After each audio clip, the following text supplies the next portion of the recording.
Welcome, everybody. I'm Stephanie Brown from Intelligent Construction Opportunities. I do these live streams because I want to be able to be the bridge between construction professionals and construction technology providers and vendors. Today, our guest is Jeremie Harrison. He's a senior project manager working specifically with government and federal projects. He's got a lot to share. We've had some good conversations. Welcome, Jeremie. Hey, glad to be here, Stephanie. As she said, I'm Jeremie Harrison. I've been in the federal sector since 2008.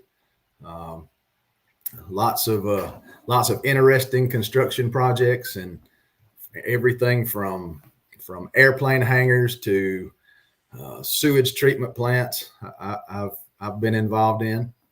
The technology side of government construction is very different than the private sector. I'm very thankful for this opportunity to chat with Stephanie. She and I have had a few conversations. I think she and I, like you and I talked about just yesterday, Stephanie,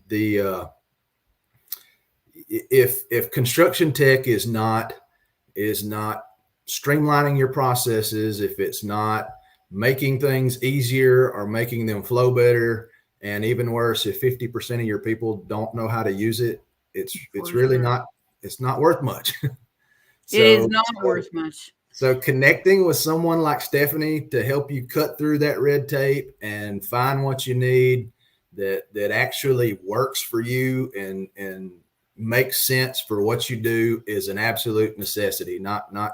I think we make huge mistakes by just randomly buying tech of any kind, just off a commercial or some salesman that stopped in your office and promised to make things better. I think it's definitely worth connecting with someone like Stephanie. Well, thank you. Thank you for that. Unrehearsed too. I appreciate it. It for sure is. And I also think with the introduction of advanced technologies and the variations in technologies, it's not just software, obviously, that we're talking about. And there's integrations and there's adoption, which can be low because of all the particular challenges and issues that construction endures, unlike any other sector. So let's kind of get into this now, Jeremie. I mean, when I first started speaking with you, I really understood fast that there was really a baseline, because they are federal projects, of a certain process and protocols that you have to be aware of. Can you share, obviously, what they are? One of them being the obvious one, security. Yeah, each one of the big problems with software use in the government sector, especially if you're small to mid-size, you're going after. They're typically going after a wide range of projects. So like for me right now, I'm managing one project for the Navy. And I'm managing 2 projects for the Air Force and 1 project for the Army. The problem there is all 3 contractually have their own system that you have to work with. The Air Force is a little more laxed. They really, most of the time, don't care what kind of management software you use. The Army Corps of Engineers requires you to use a system called RMS. It's their system. I mean, if I'm offending anybody that's listening when I say this, I mean, I guess it is what it is. It's a live show, right? Don't worry. That's why they have editors. It is somewhat antiquated. I mean, it's a very difficult system to maneuver. What Stephanie's got pulled up on the screen right now. You have just basic tabs: administration, finances, QC, submittals, schedules, closeout, import, export. and contract reports. That import export line is something you see in a lot of management softwares. Unfortunately, the only thing you can really import into this system is a PDF. So it really doesn't it doesn't really interact with any other software that you could use. So the problem with using things like Procore and Newforma, and I love both of those, by the way, but the problem with using those on the rest of your projects or trying to integrate them with this project is everything you do in RMS is basically just manually inputted. If you go to that QC tab and then you click on one of the blue links that says submittals and you're creating a new submittal, you are manually typing in your division and spec number, your description of your submittal, and then importing a PDF. If the same with like an RFI, and then your submittal register in this software. I mean, we're all used to having a spreadsheet submittal register, and yes, I still use an Excel spreadsheet to manage submittals, but you also have to manually do it in this software. So any management software that you use outside of this, you're basically double working. You're inputting it into your system and then having to manually input it into this system. So for the most part, we typically just use your basic Excels and PDF and Outlook. I want you to explain your workflow a little bit here, Jeremie. Sorry for interrupting. I just want to, when you start talking about, sort of the stagnant nature of how this particular platform presents itself, are you not able to upload your Excel spreadsheets in it, for example? Is that? You can, but you're only uploading them as an attachment. Everything that I think I sent you another screen for RMS. If you could pull that one up. Yep, sure. 1 second, and I will do that. Get to that. You see like this one. This is like a QC daily report. Okay. Yes, we have a daily report, just like most construction projects that your superintendent fills out or your quality control representative fills out. But then you have to come into this system and type all this in, and then at the bottom there you can upload your PDF daily, or if we were in I don't know, submittals, you could upload your Excel file, but you still have to manually type everything in. Another big issue with this system is your Procores and things like that. One of the great benefits to that is that your people in the field can see all your documents or what you want to share with them. Your trade partners can share documents with you. That is not something that can take place in this particular platform. The people that the GCs reps are the only people that can access the platform. And so if you could go to their IT team and whoever manages and controls, obviously, the fields and the inputs and certainly the interface of this particular platform, what would you say to them immediately you'd like to see changed? I mean, it seems obvious to me, but I want it from your perspective. And if you can sort of use a typical, whether it's a submittal, whatever you want to use, but I'm trying to contextualize it for our audience. And I want maybe even them to have an opportunity to understand what's missing.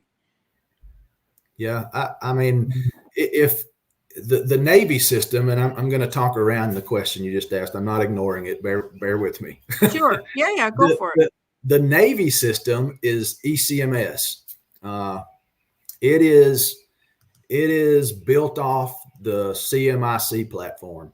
Most people that have worked in any have done any kind of accounting work have seen CMIC. CMIC is a pretty well known accounting system for the construction industry for sure.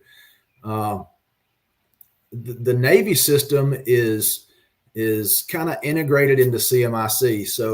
So if you're doing work in CMIC, some of that already kind of transfers over, and it's a little more user friendly and up to date.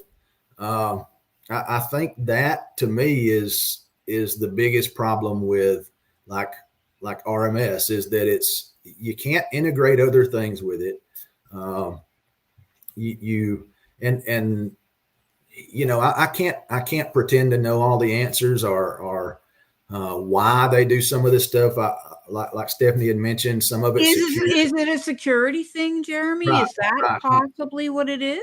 That I'm sure that's what it is, but at what level? I did a project a while back for another three-lettered agency that I can't name. Yeah. Okay. And their contract specified that I use it gave all the details of a management software, but it didn't specify what software. And actually, for that particular contract, we used a software called Newforma. Can you describe for the audience a little bit about Newforma and how you were using it? Newforma and Procore are very, very similar. You upload your submittals. It sends a notification to, you build the team and you give everyone access and specific levels of access. You upload your submittals, you upload your RFIs, you upload the drawings, you decide who gets what. They can approve or deny those submittals or those variances. And it comes back out to the team. It was much more user friendly. It's more shareable to your trade partners. It's more shareable to your field staff. And again, this was a three-lettered agency that we shall not name live. But I'm assuming that has as much security issues. Is this fair to say? I would think it has more. And you would think it has more. That's my point. I mean, if there's software out there that's acceptable for that particular project, I can't wrap my head around why we're using or certain groups are still using security as their crutch to have such. Do you think it's a control thing in politics? Do you think it's like, it's control? To me, you can't sort of shy away from those ideas and questions if it's impeding the industry. And I want to know, so because of these sort of, I'll call them drag your heels platforms, do you feel that taxpayers' money, which is, ostensibly what you're using to make these builds, would you be able to save money, or do you think there's a lot of padding and a lot of cushioning because they don't change them? Oh, I absolutely think you could save money if you would change them. Let's take RMS for example. And a QC manager. So whether you're in the construction industry and listening, or you're from a different industry and listening, you grasp what QC is. QC is quality control. A QC manager for a project that RMS is required, it's at minimum. If you have a fairly complex, say $5 million or larger project, there will be a QC on that project that spends 50 plus hours a week doing nothing but entering data into this software to do it properly and do it well. Now, if that QC manager is spending 50 hours a week to just keep this software or this platform filled in, as is required, then they're not in the field ensuring quality. They're doing administration. Let's be honest. Right. Yeah, right. yeah, So you run the risk of losing quality. You run the risk of, or that GC hires an assistant QC too that spends time in the field, or you're leaning on your superintendent to help with the quality side in the field. A superintendent that is, should be and rightfully so production focused. And then you end up with rework, and rework costs money. If you have two QCs on the project, we're not giving that away. I mean, it makes the cost of the project go up. For sure. So absolutely it costs the government and taxpayers more money. Yeah, so you have to ask yourself who's holding all this back. I want to give a shout out to Renee Glendenning. I believe she's out of Colorado. She's been on and joined us today, and she's made a few comments. The split between field and office time for QC managers is a hard one.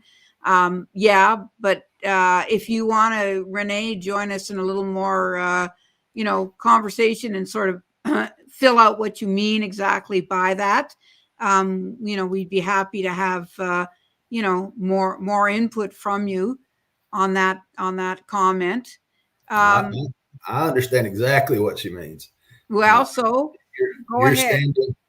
So she inputs into this system let's just give a scenario here. There was a concrete pour on site.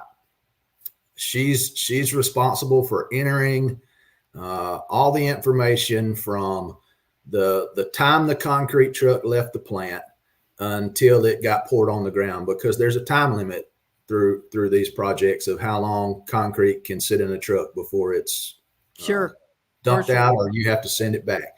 Yeah. So she's got to log the timing. She's got to log the slump and the air entrainment. She's got to notate how many people were on site, how many hours they worked, the temperature of the day, the humidity of the day.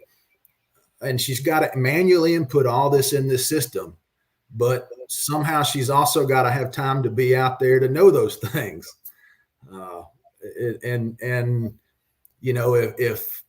If something got put in and the spec says it's got to be a 6 slump, but it got put in at a 4, and she inputs that in, then she's got a owner's rep QA going, why are you not QCing this?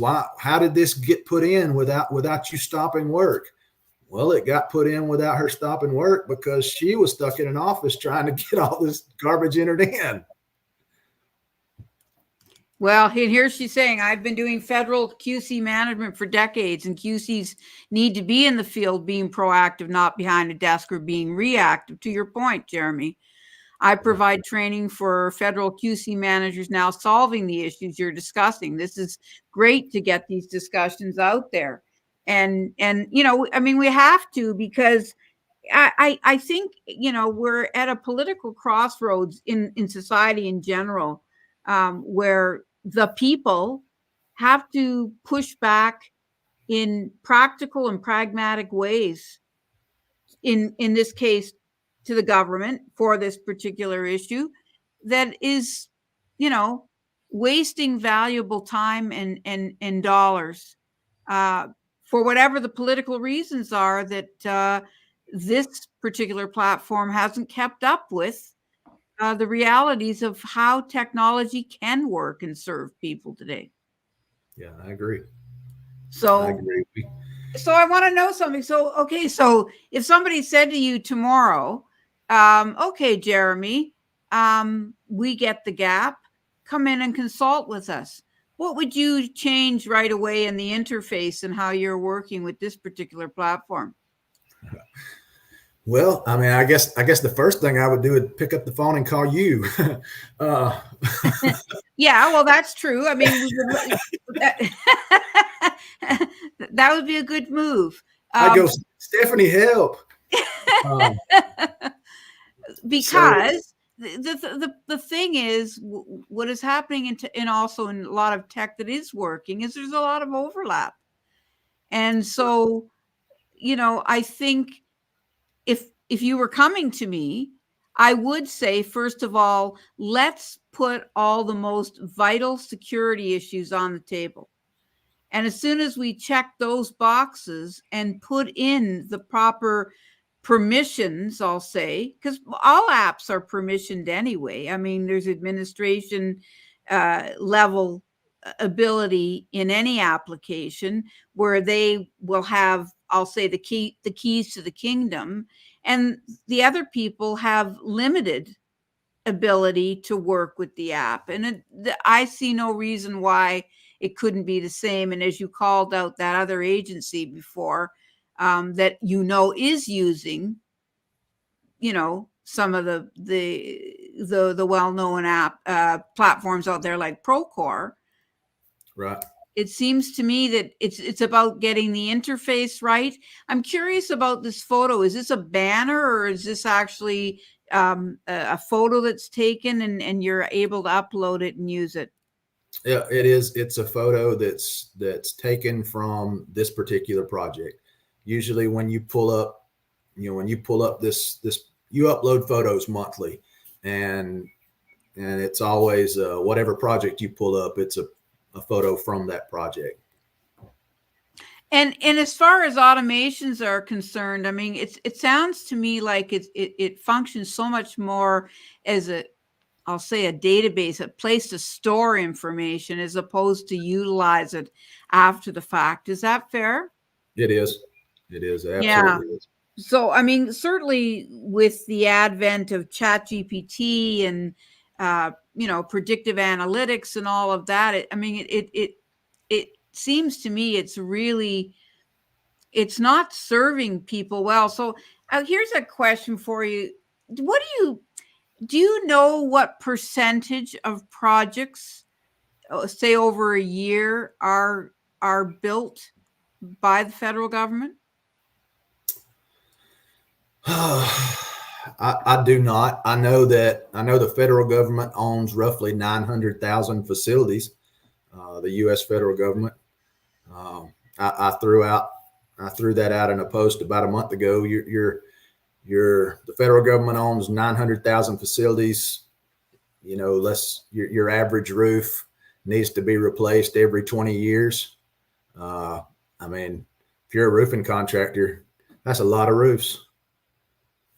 Well, I mean, it just seems to me there's a lot of, there's a lot of reason to even, well, I'm curious. I'm curious to dig deeper into what's stopping it. That'd be the first thing.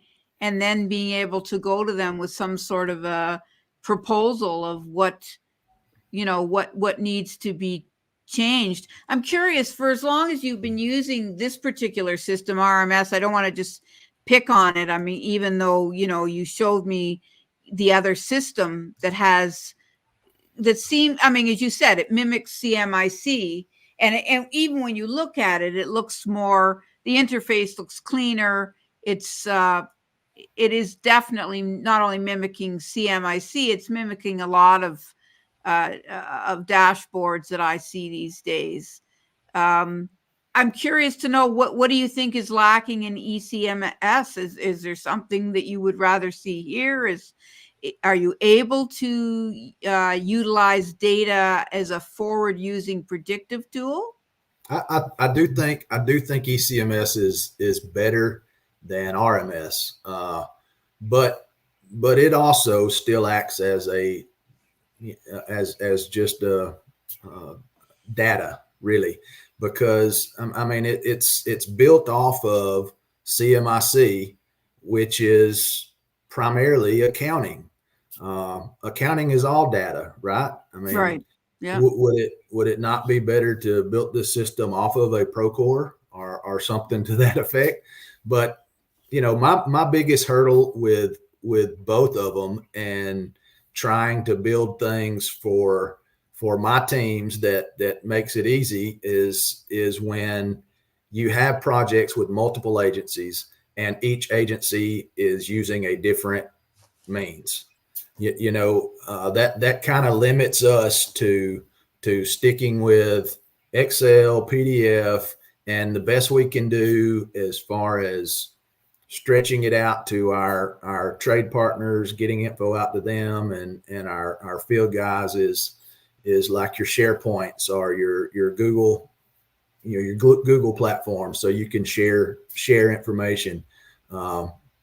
Because if you, again, repeat myself again, if you're using your Procores, then you're double working, having to enter it into that software and then turn around and enter it into this ECMS. So it's an integration thing. And the interesting thing is, I mean, with APIs, I mean, you can significantly, decide how high that barrier to entry is with that integration. And to me, I don't know, I'm going to call it out, but sometimes when, the big guys like Zuckerberg or whatever go to testify in front of Congress, you can see the gap and sometimes the deer in the headlights of, I'll call it the older generation, who don't necessarily understand where we are today with tech, and certainly sometimes where we're going in the future. And so therefore how to legislate it. So right. Where I'm going with this is perhaps these platforms are also controlled by bureaucrats that seemingly aren't even aware of integrations because they're hurting the cause. I mean, why have the platform if it's a static thing? And if there are other agencies out there that understand, I mean, the other thing is, right off the bat, you bring in a security consultant that closes all the doors for any possible infraction of security. And let's be honest, I mean, I can speak for, latest news stories. I mean, the amount of hacking that's going on in municipalities and, at the lowest levels of government are just outrageous now. And security is a thing for anybody. Obviously, all the more important when it comes to a government entity. But there isn't any business that has to not be aware of it. I mean, I don't know if it's a good thing for editing, but I can tell you that our major library here was hacked back at the end of last year. They're only getting their footing back now. Security is a thing, and maybe, Jeremie, that would be a good reason for, another live stream down the road, because I think what I want to do with intelligent construction opportunities and individuals like yourself is to not only air out the problem, but to come back with the solutions. And I think that, I'm going to say it, we the people have those solutions that so often are mired and expected from government entities to solve. So I think this is as much an opportunity for people like yourself and Renee and whoever is involved and interested in this particular aspect of construction, that you come back and you say, this isn't working, but this is what could. And by the way, we need an integration for accounting. Everybody's keeping track of money. You called out Procore, which is, I will say specializes in project management, but, to a degree has other capabilities. Are there any other softwares that you mentioned Otter to me? Did you not? You told me you're using Otter. I did. Otter is something that I sampled with a little bit and have really enjoyed it. I'm still using it. Otter is, and there's a free version of Otter too. It will record up to 30 minutes and transcribe for you. You can add it to your Teams meetings. So if you're in the federal market, you're very aware that every meeting you have, you contractually have to send out minutes. Most of the time, it even tells how quickly you have to send those meeting minutes out. I think one of the projects that I'm on now, you hold a progress meeting weekly. You have 24 hours to get the minutes sent back out. If you add Otter to your Teams meetings, then it will transcribe everything that's said during the meeting. It'll spell it out, speaker 1, and type out exactly what they said. Speaker 2, type out exactly what they said. So you run a meeting, Otter transcribes it for you, and as quick as you click end meeting, you can send out Otter's report as your minutes. And not only that, you can take those minutes then and then put them into something like a Chat GPT that then organizes them in a way based on what you're asking Chat GPT to do with them. You can then summarize your meeting and also then take that next step and then, maybe have some sort of project outline, which you can then put into this tool. I guess this tool be, barring using anything outside of that might be generic for yourself. And put those inputs, maybe even make those inputs easier going into RMS and these platforms that you have to use. Yeah, I don't know. sure. But this is why we have these discussions. Sometimes people, I feel, sort of laugh behind closed doors and go, well, how could you possibly know all the technologies out there? Well, first of all, it's my job to keep on the edge of it. And I have a system to keep myself aware of things. And I prepare for, discussions like this specifically. But also, it's important to understand that we're all learning. And it's you know what you know, and then you don't know what you don't know. And also, all technology doesn't apply to all situations. So it also depends how you work. So I think this is a great call out with Otter, because it shows that, yes, you are using an external technology and it's serving you in a certain way. And maybe we could find the way to bring it back to the actual work cycle that you're using without even having to rework the antiquation of these particular platforms. Are there other softwares, Jeremie, that you enjoy using either in business, or I know that you're working on a few other ideas outside of your day-to-day. Do you want to talk a little bit about that? Sure. I use Chat GPT as well. I find it as a,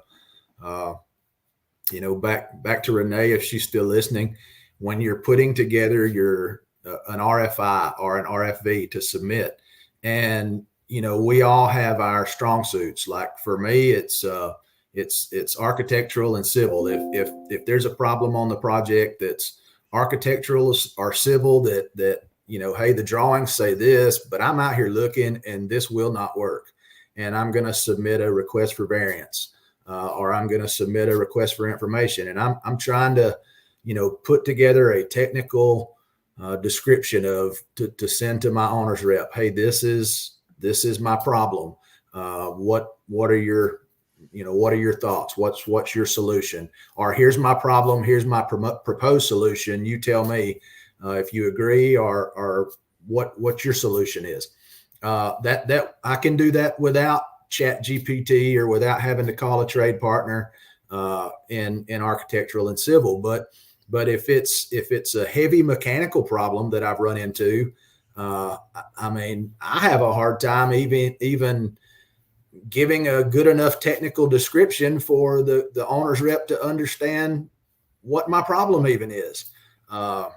That's where something like Chat GPT comes in handy. If I can throw in just enough description, and Chat GPT can give me a little better technical write up for that, that RFI, and then if I'm pretty confident in it, I'll send it on. If I'm not, then I may forward it to one of my trade partners and say, hey, this is what I'm getting ready to submit. Do you think this accurately depicts the question we're trying to ask? And I'll get a thumbs up or a thumbs down, So there's Renee coming back at us. Yes, I'm a mechanical engineer, but we have to do RFIs across all disciplines. Writing an RFI toward the answer you want as a contractor helps. So again, I mean, we all have to know that there's boundaries. We ultimately know I'll say the finished output of whatever it is we're using these tools for. And as long as we know that, you use them at your own availability. I mean, and obviously we're talking about, for now, free tools that are pretty powerful, so, and thank you, Renee, for jumping in. And we appreciate the interaction. And you mentioned what I was starting. I have started fed-build.com. If you want to go check it out, we're my intent is that there's a lot of people out there that if you're a small GC and you want to win federal contracts, there's a lot of people out there that'll help you do that. And that's not what I'm trying to do. What I would like to do, and what Fed-Build will do is for individuals that want to diversify and move over into the federal market as a superintendent or a QC or a project manager. I want to help you get there. I want to show you what it takes to get there. If you're a trade partner or subcontractor and you want to acquire more federal work, I want to help you get there. Just go to fed-build.com and reach out and let's chat about it. Well, I'm just gonna put that up here for a second. If you'll just bear with me for 1 minute, and I will do that so that people can see what you're up to and what you've got cooking. I think it's important that we shout out these specific solutions that the people are doing. And I also want to take an opportunity that Intelligent Construction Opportunities is here to highlight and make sure that people understand that many of us content creators these days are trying to pursue different issues around the many challenges that we all face in construction and ultimately bump up against, even if not directly. And so, before meeting Jeremie, I can tell you this was not something that crossed my own mind. But now that I'm aware of it and aware of some of the gaps, it's another opportunity for us to solve for it. I mean, again, that's a that's a big sea of issues. So you got to be really careful about what you're wrapping your arms around and letting go of other things. But nonetheless, it's very important. And there you go. Renee says, awesome mission, Jeremie. And I'm sure the two of you will be connecting after today's live stream. Yeah, for sure. Again, Intelligent Construction Opportunities is here to bridge the gap between construction professionals like Jeremie and the technologies that are there to be used as tools. And as I've said once, I'll say 1,000 times more. Like all tools, like all machinery, like anything that is done to build or maintain a structure, technology just is exactly the same. It services the same way. And unfortunately, when it was first out of the box, I think that there wasn't a lot of people that were developing software that had enough construction experience to understand how that technology was being used. And that's why digital adoption has taken the time it has, along with the fact that each construction project, as we all know, is a new show. My analogy is a movie set. Like every new movie has a new director, a new producer, new actors, new lighting people, new gaffs, whatever it is. Every construction project is the same thing. There is probably never a project you're going to find exactly the same people rebuilding, unless you're a very, very small contractor. But outside of that, I want to thank you very much, Jeremie. I think this has been really insightful. You dug deep. It's important that as boring sometimes as these details can be, that we shout it out, because that's why I called my company Intelligent Construction Opportunities. It's an opportunity to do better. That's all technology is, an opportunity to do better. So I want to thank you again. Is there any particular place that you could be reached outside of your LinkedIn profile? Yes, just go to fed-build.com and click that Get in Touch tab, and it'll come straight to me. I'll reach back out to you. Okay. Love to connect. And Stephanie, I appreciate you letting me come on the show, and I've enjoyed getting to know you better. Me too. Hopefully this is not the last time. And I want to give a shout out to Megan Spivey. Anybody that can kick in a comment, it's helpful. It just means that, we're kind of, in the moment on the same bus, and it matters. It just all matters. I think, as I say, I do this because it's not only a love for construction, but it is just an understanding that infrastructure, like politics, affects us all. And we can pretend you want to be benign about it, but as long as you're getting up every morning and flushing a toilet, it doesn't. Right. It's all of us all the time. And I'll give one last shout out to Jessica Rigg. Again, thank you for all the information.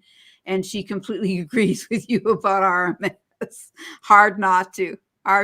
Thank you, Jessica. So tomorrow when we try to log into RMS, Jessica, we're going to be banned. Well, no, I mean, again, this is an opportunity. This is an opportunity for people to go, okay, it's great. You did a great job when it was working, and now we need to fix some things. That's all. Again, a shout out to our lean guy, Christopher White. Thank you for hopping on our live stream today, Christopher. We appreciate the support. And I think with that, we will call it a live stream. I'll see you on the other side, Jeremie. Don't leave yet. And one more shout out to Intelligent